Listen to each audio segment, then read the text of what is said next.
पर। आपने जलियांवाले बाग का नाम सुना होगा।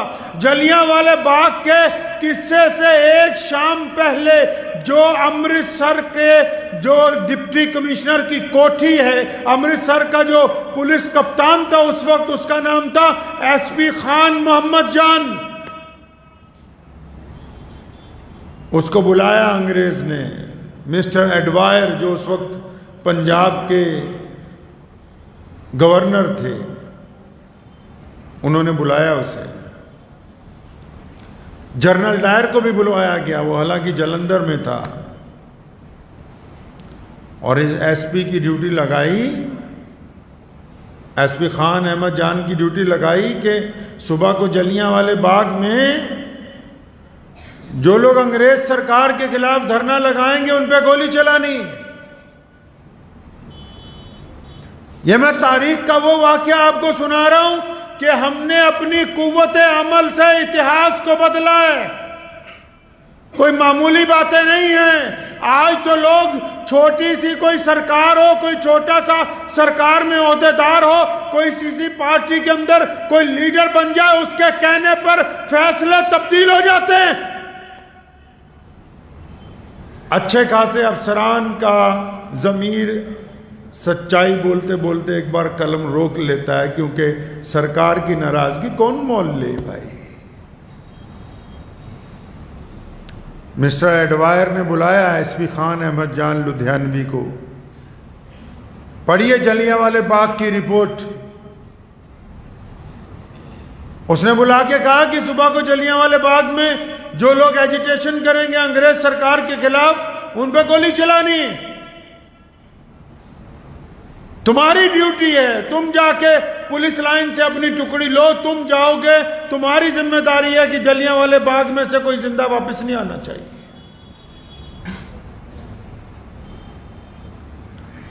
तारीखी बात कही खान साहब ने, तारीखी बात। फरमाने लगे कि मैं एक बाहिम्मत जुर्रतमंद सिपाही हूं। दुनिया का कानून ये कहता है कि गोली उस पर चलाई जा सकती है जो आप पर गोली चला रहा हो। मुकाबले में उसको पुकारा जा सकता है जो दूसरी तरफ से मुकाबले के लिए मैदान में आ गया हो। लड़ा उससे जाता है जो जंग में मैदान में उतर गया हो। कहता ये कैसे हो सकता है कि मैं अपने ही मुल्क के निहत्थे लोगों के ऊपर जो बिना हथियारों के सिर्फ पुरसकून एजिटेशन करने के लिए आएंगे, मैं उनके खिलाफ गोली नहीं चला सकता, मैं हथियार नहीं उठा सकता। एडवायर ने कहा था कि अपनी पेटी उतार के रखो, यानी अपनी बेल्ट उतारो, तुम्हें इस ओहदे से डिसमिस किया जाता है। खान साहब ने अपनी पेटी उतार के जनरल डायर और एडवायर के टेबल पे रखी, लेकिन किसी गरीब के खिलाफ, किसी मजलूम के खिलाफ, किसी सच्चे मुल्क के लड़ने वाले के खिलाफ गोली चलाने के फैसले को मुस्तरद कर दिया। आप क्या समझती हैं ये छोटा वाक्य है? अगर खान साहब गोली चलाते तो पूरी दुनिया का इतिहासकार लिखता कि इस मुल्क के ही एक बंदे ने अपने लोगों पे गोली चलाई, जबकि उस वक्त अंग्रेज के पास ईमान बेचने वालों की तादाद कम नहीं थी। आज जिनमें से कई लोग बड़े बड़े कहते फिरते हैं कि हम बहुत बड़े देश के साथ हैं, हमने बहुत बड़ी कुर्बानियां दी हैं, ये उनमें से कई हैं जिनके बाप बाप अंग्रेज की चाकरियां करते रहे, देशभक्तों की मुखबरियां करते रहे, जिनको फांसियां दी गई उनकी मुखबरियां करते रहे। ये एसपी खान अहमद जान ने हिम्मत दिखाई, डिसमिस कर दिया गया। यहां मौजपुरा बाजार में रहते थे लुधियाना के। उस दौर में अगर कोई कांस्टेबल भर्ती हो जाता था बहुत बड़ी बात होती थी। ये ऑक्सफोर्ड से पढ़ के आया था नौजवान। हर एक साल इस किस्से के बाद हर एक साल एक एसपी रैंक का आदमी हजरत की पेंशन लेके और एक कागज़ लेके आता था कि इस माफ़ीनामे पे दस्तखत कर दो, तुम्हें दोबारा किसी ज़िले का कप्तान लगा देंगे पुलिस का। सन 1943 तक ज़िंदा रहे, अंग्रेज़ से माफ़ी नहीं मांगी। फरमाया जिन लोगों ने मेरे मुल्क के लोगों को नाजायज़ कत्ल किया हो, खान दोबारा कभी उनकी फ़ौज के अंदर नहीं जाएगा। शिमला के गवर्नर हाउस में अफरा तफरी मच गई, सारे सेक्रेटरी घबराए हुए फिर रहे हैं। गवर्नर ने बुला के पूछा क्या बात है, आज तो हमने बेहतरीन कालीन पसंद करने थे, क्या वो व्यापारी नहीं आया? उसके साथ हमारी मीटिंग का वक्त तय है। तो गवर्नर साहब को उनके चीफ सेक्रेटरी ने बताया कि वो जी मीर अब्दुल सत्तार जो लुधियाना का व्यापारी है सबसे बड़ा कालीनों का, आ तो वो गया 2 दिन पहले, लेकिन कल जो ऐलान हुआ है ना पूरे देश में कि कंपनी सरकार की मुखालफत करो, सोशल बाइकाट करो, अंग्रेज को ना कुछ बेचना है ना अंग्रेज से कुछ खरीदना है। तो कहने लगा वो जो बंदा जो सबसे बड़ा व्यापारी है जिसको आपने लाइसेंस इशू कर रखा है कि सारे गवर्नर हाउसेस में उसी की तरफ से कारपेट बेचे जाएं जिसके साथ हम लाखों रुपए का कारोबार करते हैं। ये मैं आपको 1942 का किस्सा सुना रहा हूं। ये उस दौर की बात है जब 1 लाख रुपया 1 करोड़ रुपए का दर्जा रखता था। तो गवर्नर ने पूछा फिर क्या हुआ उसको व्यापारी को? कहने जी उसने अपना लाइसेंस वापस किया है और साथ में एक चिट्ठी आपके नाम लिख के दी है। चिट्ठी लिख के दी है,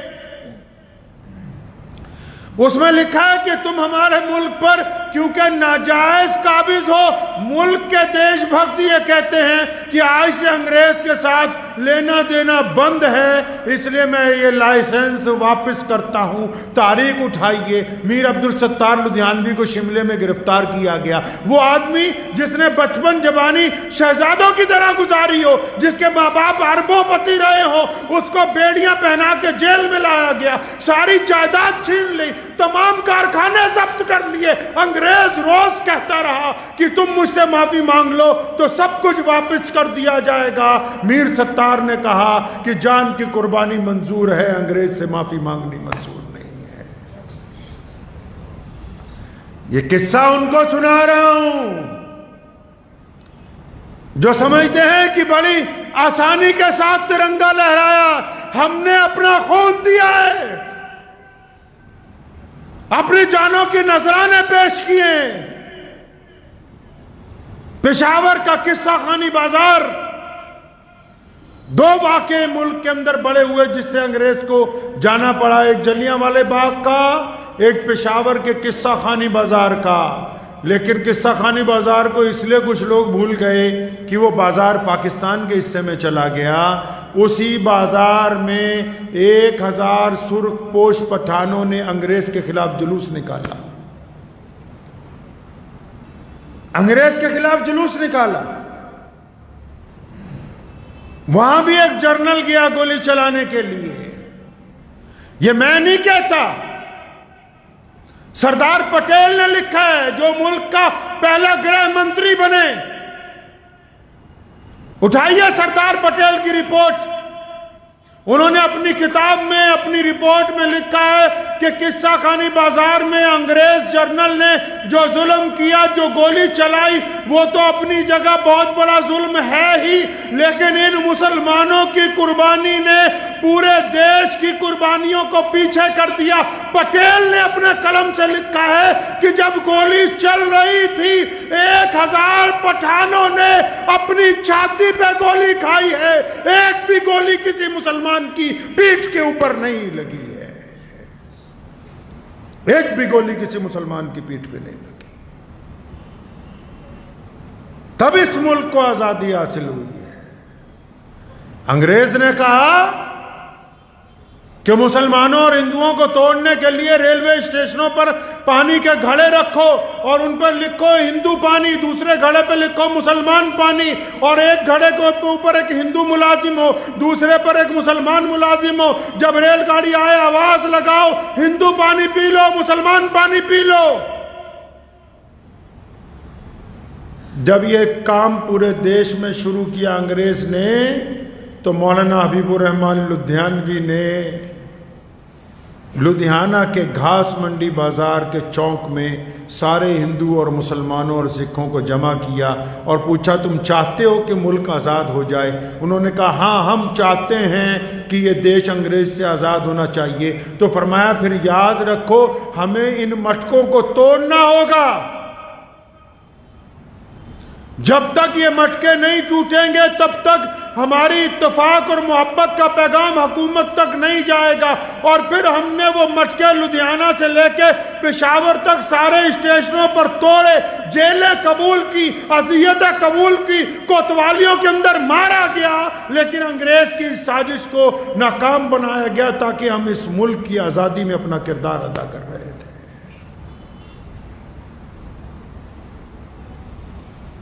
ये सिर्फ लुधियाना के वाक़यात तो मैं इसलिए सुना रहा हूँ क्योंकि लुधियाना की जामा मस्जिद में बैठा हूँ, लेकिन अगर आप तारीख उठाएंगे तो दिल्ली से लेके मेरठ तक, दिल्ली से लेके मुरादाबाद तक, दिल्ली से लेके ग्वालियर तक, दिल्ली से लेके कलकत्ते तक, दिल्ली से लेके गुजरात तक, दिल्ली से लेके अमृतसर तक 1857 की जंगे आज़ादी में मुसलमान मौलवियों ने इतनी बड़ी कुर्बानी पेश की है कि जितने दरख्त लगे हैं सड़कों पर, हर एक दरख्त के साथ एक आलिम दीन की लाश लटकी हुई थी।